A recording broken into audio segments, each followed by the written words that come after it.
amigos? Les saluda Myrka Dellanos aquí en otra edición de Sofa Sessions. Hoy les va a encantar mi invitada. Ella ha hecho de todo, es una de estas mujeres de armas tomar. Ella no habla español, así que vamos a estar haciendo la entrevista en inglés. Así que aquí vamos. Hi everyone, I'm Myrka Dellanos. Thank you so much for joining me one more time. Another episode of Sofa Sessions. You're gonna love my guest today. She's one of those kick butt women, okay? So guys will love her and women will love her too. From beauty queen to SWAT team to so much more. Here is Lisa Lockwood. How are you? Sweetheart. You are so beautiful. Thank you for the introduction. Let me tell you, you're an inspiration. Ever since I met you, I'm like, I gotta have you on the sofa. We gotta talk about everything. And let me just start with your two books, Undercover Angel and Reinventing You, which are available on your website, lisalockwood.com. This is where you can get them. Yes.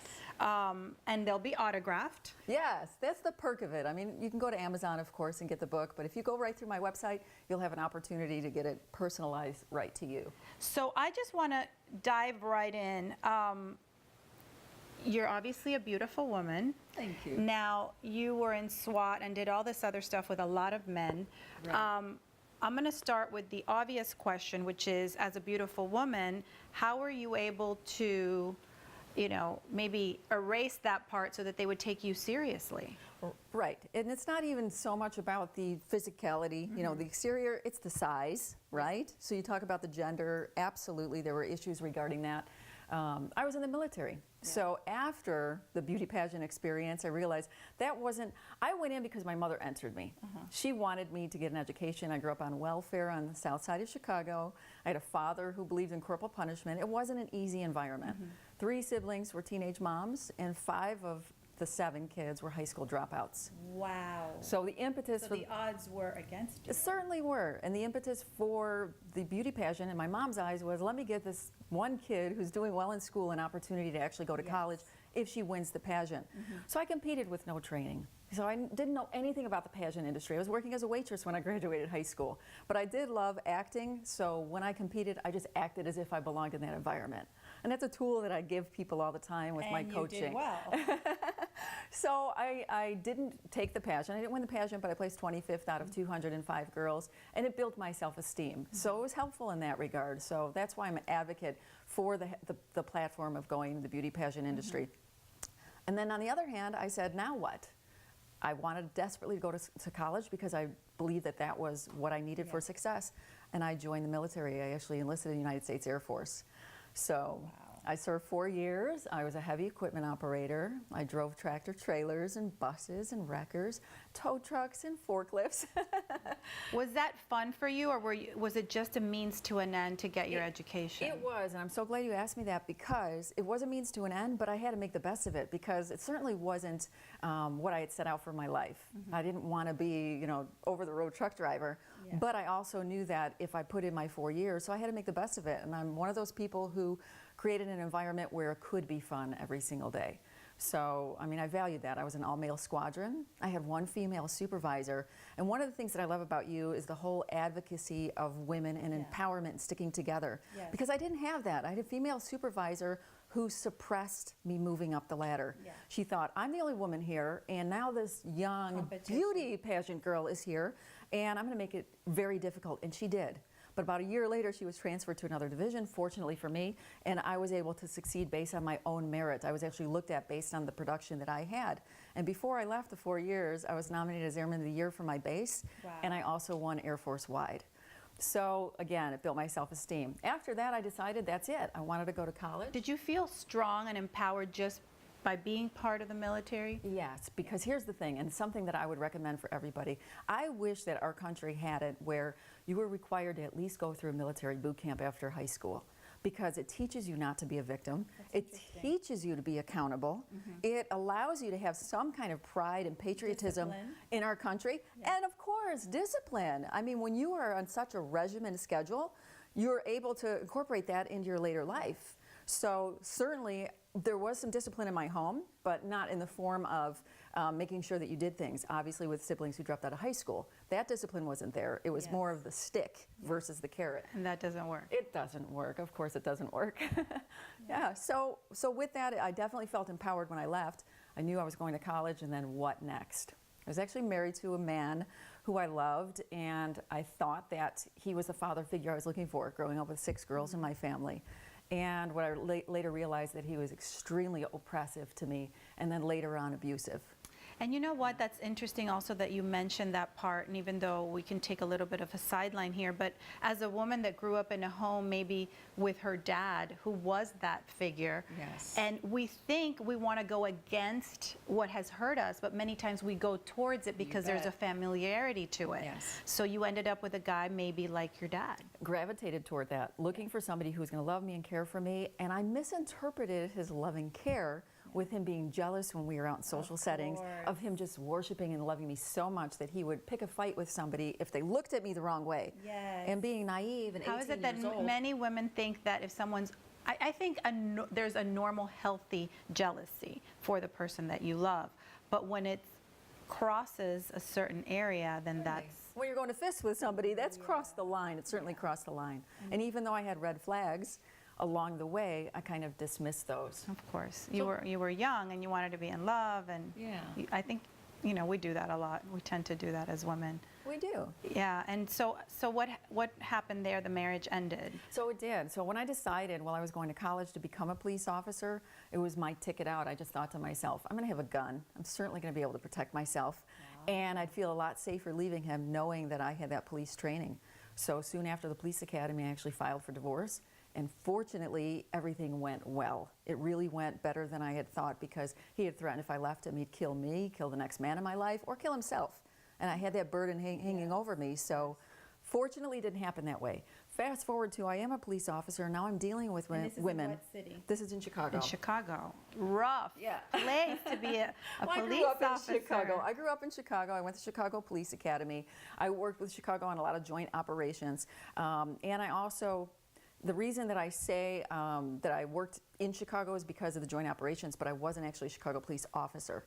And the reason being is because I infiltrated the mafia. I used to catch sex predators on the internet on a regular basis, and I put a lot of bad people away. Good for So- you. We need to honor you. Thank you. Seriously. Seriously, that's why you're a hero to people like myself. I mean, doing good in this world and actually doing this sort of thing is what a lot of us aspire to do. And that's great that you did that. It's taking, thank you for saying that. And if you define hero as somebody who gets back up despite, you know, having a terrible obstacle and then does something to make a difference in somebody else's life, then I will take that title. Because I don't see myself as the hero, but somebody who takes something bad and then turns it around and says, how can I use this to help somebody else? That's it. That's the key. Yeah. That's really the key. So you worked, how did you infiltrate the mafia? So I mean, that's huge in Chicago. It is, and I did a lot of when I was still in patrol, they borrowed me, the detective unit, for various cases. I later became a narcotic detective undercover. So what happened is that particular individual who was arrested, they become informants. And they said, I will work with somebody as long as they don't look like a police officer.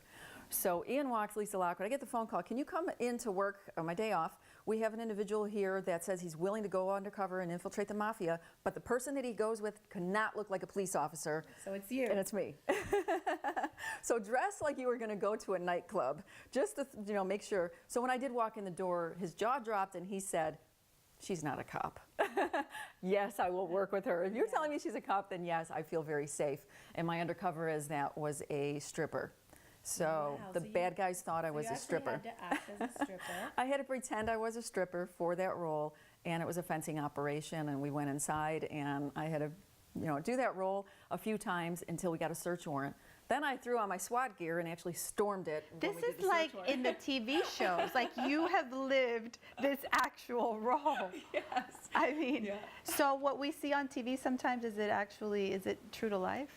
They borrow those stories from real life circumstances.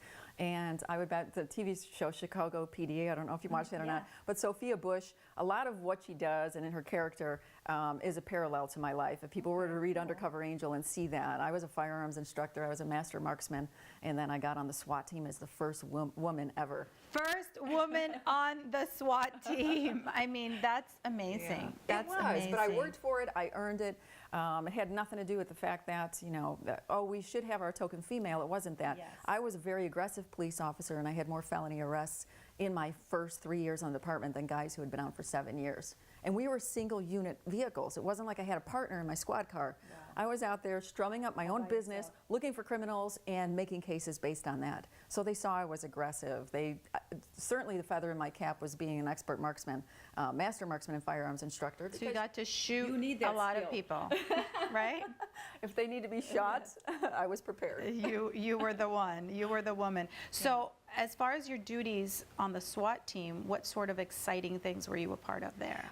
Mostly search warrants. So I would be an undercover, as an undercover narcotics detective, we would get a bad guy who was arrested for drugs. Then they would work for us and introduce me in as the prostitute, the crack addict, the stripper, so that I can actually do the drug deals. And then when I would do the drug deals and in people's homes, then later on we would execute a search warrant and then I would go in. That way the bad guy, the informant that we were using, didn't have to testify. So I'm on the stand right now testifying that I was the one who actually bought the drugs, which I did. And the fear factor here has to invade your thoughts every so often that you're going to be marked to be killed. The fear factor was this, I'll tell you a lot of times. Infiltrating the mafia organization, I didn't have a vest, I didn't have a wire, and I didn't have a gun because I knew that they were going to pat me down. So that was just based on just acting. It was me acting and making them believe that that's who I was.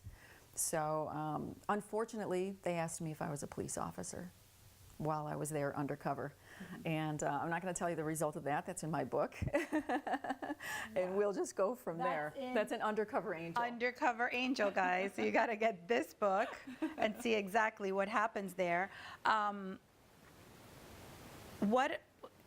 Was there any situation that you can talk about that went completely haywire and wrong? Yeah, that one was one that went wrong. That was, as an undercover, I had very little credentials with me. So when the mafia guy actually asked me if I'm a police officer and wanted me to prove by going in my purse and showing my identification, You didn't have it. I didn't have it.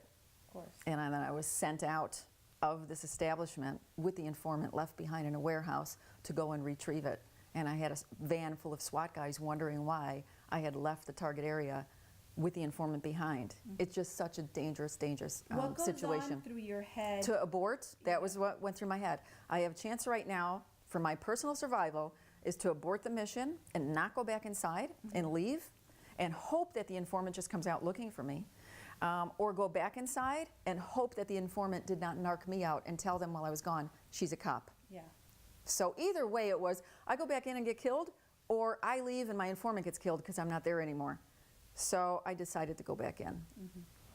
Wow. Yeah. Wow.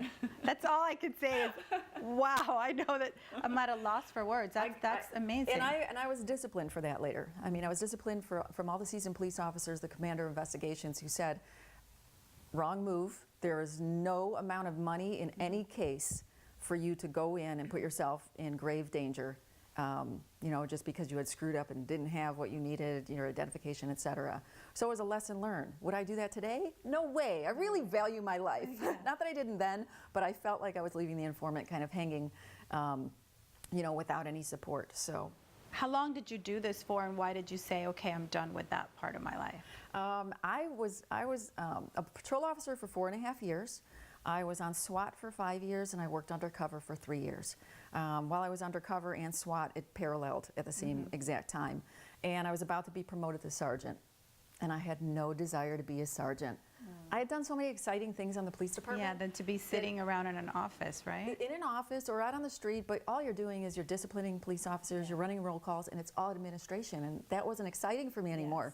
Hence, the reinvention of Lisa Lockwood. What's next? Which is your other book, Reinventing You, Reinventing which You. all of us, men and women, have to do, I think, continually in our lives. There are times and seasons, things Right. begin and things end. Right. It's a requirement. If you're not reinventing, you become stagnant, you're sad, you know? And I was called in to do a Steve Harvey segment, and it was based on Forbes magazine having the 10 unhappiest jobs in America. Wow. And there were 3 people that were on the unhappy job list. And what was the reason they stayed in those careers? They stay in because, you know what, that was my degree.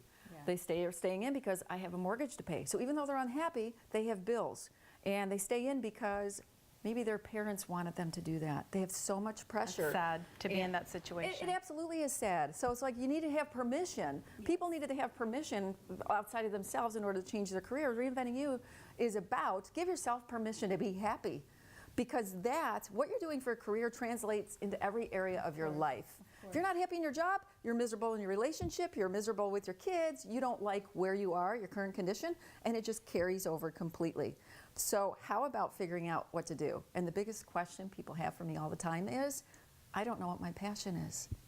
I don't know what am I supposed to do? That's really sad that as an adult, you wouldn't already know your passion. So the people that actually come up to you and ask you this, what do you say? I feel like it's so easy. It's what you love. And that's a blessing, and not many people are in those shoes to know that. So I say go back to your youth and start thinking about the things that you always thought that you would do or be or have. People who loved horses, well, maybe they need to work with horses in their adult life. So monetizing your passion, figuring out a way to do that, I help people along that path. What do you love to do, and how do you build that platform and brand around that to do it? So have you become kind of a life coach? I started out as a life coach because I absolutely love it. My degree is in psychology. You know, I went and I got my master's. I used all of the police and military to get educated in that respect. But also Anthony Robbins is one of my biggest coaches. I traveled the world with Tony Robbins. I learned everything about, you know, when I wrote Undercover Angel, my first limiting belief was, who am I to write a book? Why does anybody care about the Lisa Lockwood story? And those voices are the ones that, I mean, paralyze us to actually live out not only our dream, but our destiny. You know, what we're actually supposed to be doing. And it was the biggest wake-up call for me, and it's like, who am I not to share my story? Remember I said, if you have something that happens in your life and you persevered, you owe it to give it to somebody else and have them give them an opportunity to learn from that. Yes, agreed. And there's always going to be someone that has a similar story that can relate to your story, whose life is going to be enriched because you were brave enough to tell that story, whether it be of pain or of triumph. Right, you're exactly right. So most stages when I speak and do workshops or keynotes, I always make sure that I add in there the whole part of the domestic violence, because I have had so many people come to me and get their book signed at the table and say, I'm currently going through that right now. I have an order of protection, Lisa. I don't know what to do. And when I was in patrol and I worked with all these women who were victims, I could literally hold their hands and say, I know exactly what you're going through right now. Exactly. And I'm going to help you. What I did wasn't right, and I'm going to tell you right now, when somebody strikes, they're going to strike again. Maya Angelou, when somebody shows you who they are, believe them. And I will continue to be along that path. I mean, do people eventually change? Sometimes, but you really have to make sure. I mean, certainly I could have been killed. My former husband was so volatile, he punched holes through walls, he tore furniture up, you know, and then finally there was that one physical domestic encounter where he poured scalding hot food on my back. Wow. Yeah. So, and here I was, I'm like, still I stayed in spite of that. But I was thinking of my escape plan and trying to figure out the safest way to do it. And there are safe ways to do it, trust me, even if you have children and you're watching right now, to say, I want them to have a dad. But you know what? You're going to perpetuate that, because I had a father who was abusive and I went ahead and married somebody who was abusive. Exactly. You're going to teach your kids that. That's not what you want. So if at least you don't want to do it for you, sometimes I think women devalue themselves. Do it for your kids. Yes. Yeah. Well, Lisa, thank you so much for being here. There's so much to talk to you about. You are amazing. I just hope that people that are watching right now will go out and get these books. All you need to do is go to lisalockwood.com, and she's going to send you an autographed copy, right? Absolutely. An autographed copy. And if they want to get in touch with you, how can they do that? The same way, lisa@lisalockwood.com. Perfect. That's so easy. Yeah. Lisa@lisalockwood.com. If you want to get in touch with me, it's info@Myrka, MYRKA.tv. And we have so much more to talk about, and we will do that at another occasion, right? We're going to have a part 2 of Sofa Sessions with Lisa Lockwood. Thank you so much, Lisa. It's been such a pleasure. And thank you all for being with us. I know you're going to enjoy this and watch it over and over and share it with your friends. Until next time, guys.